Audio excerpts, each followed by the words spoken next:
Harvey dumped more than 25 inches of rain on the town of Grange, causing flooding to about 500 homes and dozens of businesses. People in that town spent today cleaning up damage and debris around their properties.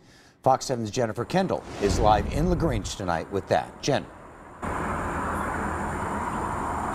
Mike, this was the worst flood Grange has seen in more than a century. But in the midst of disaster, a ray of hope as members of the community come together to support one another.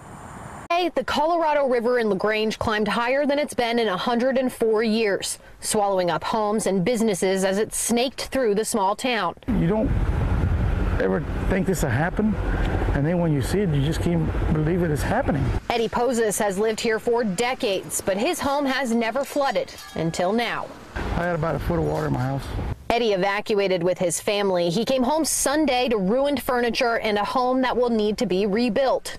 At least I got a house.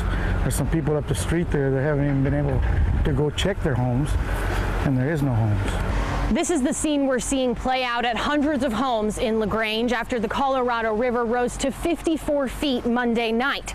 People are trying to salvage all the belongings they can because they know most of what they own they lost in this flood. We're supposed to be open in 2 weeks, but I guess we cannot do that. We lost everything, you know.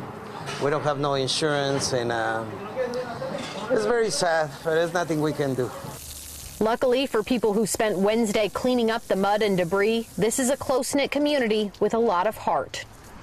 We were just so grateful and thankful that there was no water in our home and we were able to return home. And so one of the first things we did was run and grab some groceries and start cooking and just letting the neighbors know that there's food available. Yeah, she's doing a good job.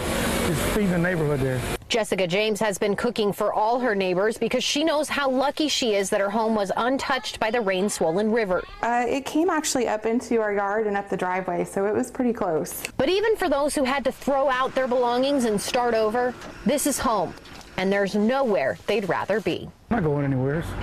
I've been here 42 years, you know.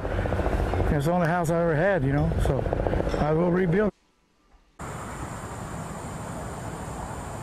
The governor added Fayette County to his disaster declaration today. That's good news for people here in Grange because it means they will get help from state and federal resources.